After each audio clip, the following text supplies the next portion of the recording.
నమస్తే. ఇన్నాళ్ళు నన్ను సపోర్ట్ చేస్తూ, ఎంకరేజ్ చేస్తూ మీ ప్రేమని నాకు అందిస్తున్న ప్రతి ఒక్కరికి కృతజ్ఞతలు. అలాగే ఈ వీడియో కూడా ఖచ్చితంగా మీకు ఉపయోగపడుతుంది. లైక్, షేర్ అండ్ సబ్స్క్రైబ్ చేసి మీ సపోర్ట్‌ని నాకు అందించండి. అలాగే ఈ వీడియో పట్ల మీకున్న అభిప్రాయాన్ని కామెంట్ సెక్షన్‌లో కామెంట్ చేసి తెలియజేయండి.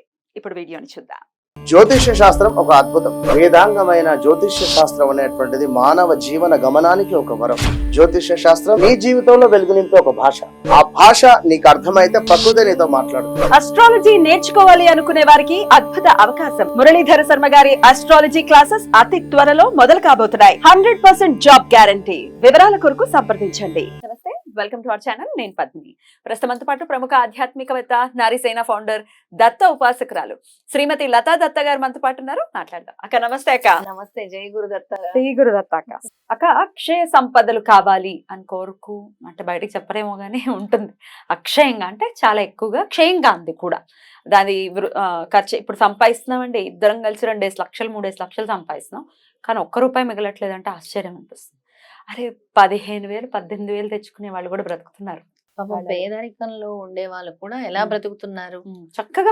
అలాంటి వాళ్ళకు కూడా అక్షయం అవ్వాలని కోరుకోవాలి. ఖచ్చితంగా అక్షయం వాళ్ళకి పెరగాలి, చక్కగా పెరగాలి. ఆ ధనము అలా ఊరికే వేస్ట్ అయిపోవటం అలా జరగకూడదు. ఇప్పుడు 2 లక్షలు సంపాదించి వేస్ట్ అయిపోతుంటే ఎట్లా? ఆగాలి కదా డబ్బులు. సో మరి అక్షయ సంపదలు మాకు కావాలి అని అనుకుంటే ఏదైనా మార్గం ఉందా? తప్పకుండా ఉంది పద్మిని. దాన్ని ఆచరించాలి అందరూ కూడా. 2 విధానాలు ఉన్నాయి. ఒకటి మనకి అందించినటువంటి కామధేను పుస్తకం శ్రీ గురుచరిత్ర పారాయణము. ఈ గురుచరిత్ర గురించి ఎప్పుడు నేను పట్టుకొని తిరుగుతూనే ఉంటాను. అసలు పిల్లల్ని ఎత్తుకున్నట్టు ఎత్తుకుని ఎప్పుడు స్వామి ఉంటూనే ఉంటారు. ఈ గురుచరిత్ర పారాయణం ఒకటి, లక్ష్మీ కుబేర వ్రతం ఒకటి, ఈ 2 కూడా ఉన్నాయి. లక్ష్మీ కుబేర వ్రతము అసలు ఆ అమ్మాయిని తీసుకొస్తాను నేను ఒక రోజు. ఆ అమ్మాయి మామూలుగా ఒక అమ్మాయి, నేను చెప్పాను అసలు చాలా ఇబ్బందుల్లో ఉంటే ఆ అమ్మాయి మన గుళ్ళో ఆచరించింది లక్ష్మీ కుబేర వ్రతము. ఒక 21 సార్లు చేసింది. నేను చెప్పినట్టు కంటిన్యూ చేసింది. అసలు ఇల్లు లేని ఆమెకి సొంత ఇల్లు వచ్చింది. పూర్తయ్యేసరికి పెద్ద బిజినెస్ పెట్టింది కొండాపూర్లో. 21 సార్లు పూర్తయ్యేసరికి ఏమిటి కటిక దరిద్రంలో అనుభవిస్తున్న సమయం నుంచి ఈ లక్ష్మీ కుబేర వ్రతం అయ్యే లోపల 21 సార్లు నెలకోసారి చేసేసుకునేవారా? నెలలో 2 సార్లు.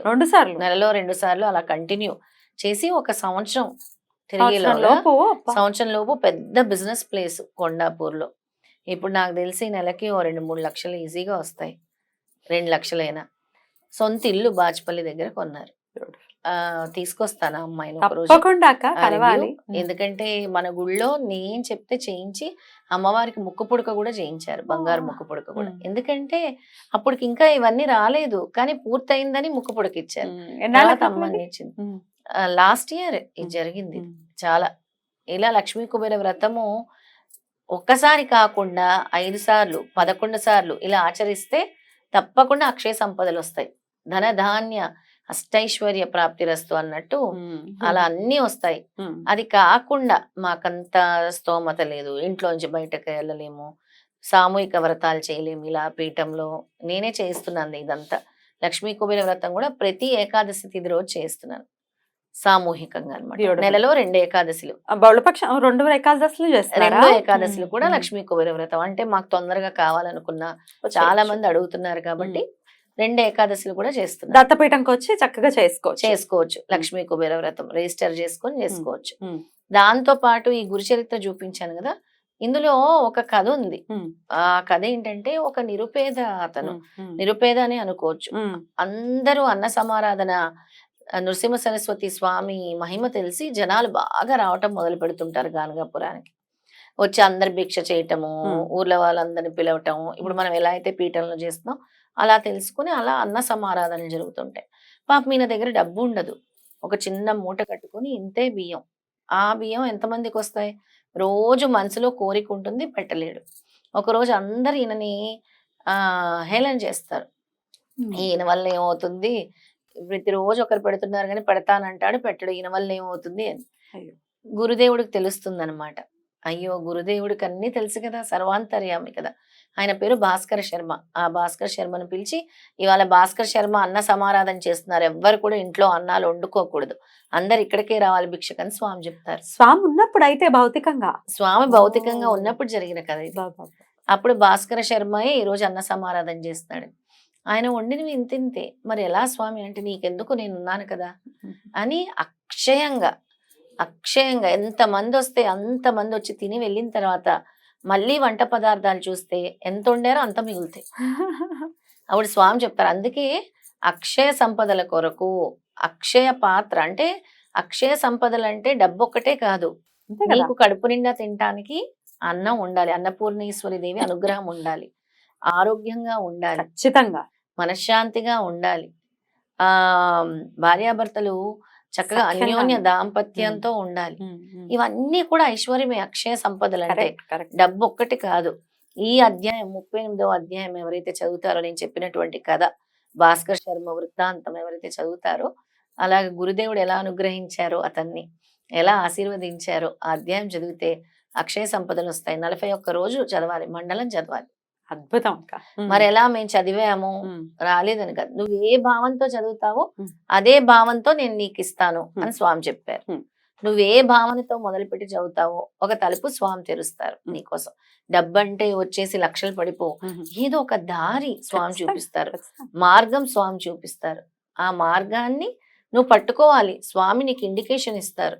అప్పుడు నీకు అక్షయ సంపదలు నీ దగ్గరకు వస్తాయి. ఖచ్చితంగా. బాగుందక్క.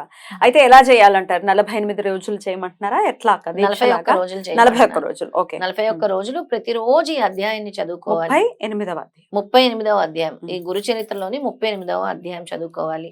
ఎవరైతే పేదరికంలో ఉన్నారో, ఎవరైతే దారిద్ర బాధలతో ఉన్నారో వాళ్ళ కోసం ఆ ఒక్క అధ్యాయమే ఆ ఒక్క అధ్యాయం ప్రతిరోజు పొద్దున్నాక సాయంత్రం. పొద్దున్న సాయంత్రం కూడా చదవండి. నన్ను అడిగితే 2 పూట్ల కూడా చదవండి ఆ అధ్యాయం. దీన్ని ఒక కఠోర దీక్షలాగా చేయండి. స్వామి నీ పాదాలు పట్టుకున్నాను, నీ పుస్తకాన్ని పట్టుకున్నాను, నాకు ఓ మార్గాన్ని నువ్వే చూపించాలి స్వామి అని పట్టుకొని చేయండి. నియమాలు ఏమైనా ఉంటాయక్క చేసేటప్పుడు? దీనికి ప్రత్యేకంగా అనంటే మనము మన సప్తాహ పారాయణం చేసినప్పుడైతే అవన్నీ ఉంటాయి. దీనికి ఏం ఉండదు. ఒకవేళ ఉదయం నాన్ వెజ్ అవి తినకూడదు, మద్య మాంసాదులు మాత్రం ముట్టకూడదు. ఈ 41 రోజులు ఒక దీక్ష, అవి మాత్రం ముట్టకూడదు. అది అదర్వైజ్ చక్కగా చేసుకోవచ్చు. ఉపవాసాలు ఉండాలి, తలస్నానం చేయాలి, ఇలాంటివి ఏం లేవు. తలకు స్నానం చేసి మొదలు పెట్టాలి. మొదలు పెట్టడం తలకు స్నానం చేసి చేయాలి. రోజు చేసే అవకాశం ఉండదు కాబట్టి ప్రతి 3 రోజులకు ఒకసారి తలంటు స్నానం చేస్తే మంచిది. స్వామికి ప్రతిరోజు నైవేద్యం ఏదైనా సమర్పించాలా? అవసరం లేదు, నీకు కలిగిందే పెట్టమంటారు. నువ్వు తినే అన్నమే పెట్టు, నువ్వు తినే టిఫినే పెట్టు అంటారు స్వామి. లేదు ఒక పండు కాయ ఏదైనా ఉంటే పెట్టుకోవచ్చు. రైట్. అద్భుతం అక్క. చాలా బ్యూటిఫుల్ గా ఎక్స్ప్లెయిన్ చేశారు. డెఫినెట్ గా అఖండంగా రావాలి, అక్షయంగా రావాలి మనకి సంపదలు. సంపద అంటే మీరు ఇందాక చెప్పినట్టుగా ఆరోగ్యం, ఐశ్వర్యం, సఖ్యత, చక్కటి పిల్లలు పుట్టటము, మనశ్శాంతి, సంతానం కూడా ఒక అక్షయ సంపదే. సంతానము, వివాహము, ఉద్యోగము అన్ని కూడా మనం చక్కగా సంపాదించుకోవచ్చు స్వామిని నమ్ముకుని అని చెప్తున్నారు. కాబట్టి ఖచ్చితంగా ఈ అధ్యాయాన్ని ఖచ్చితంగా పారాయణం చేసుకుని మన వాళ్ళ అయితే ఈ 41 రోజులు చేసిన తర్వాత అన్నదానం చేసి స్వామి మీ భిక్ష స్వీకరించాలని కోరుకోండి. బ్యూటిఫుల్ అక్క. చాలా బ్యూటిఫుల్ గా ఎక్స్ప్లెయిన్ చేశారు. కృతజ్ఞతలు అక్క. నమస్తే. జయ గురుదత్త. శ్రీ గురుదత్త.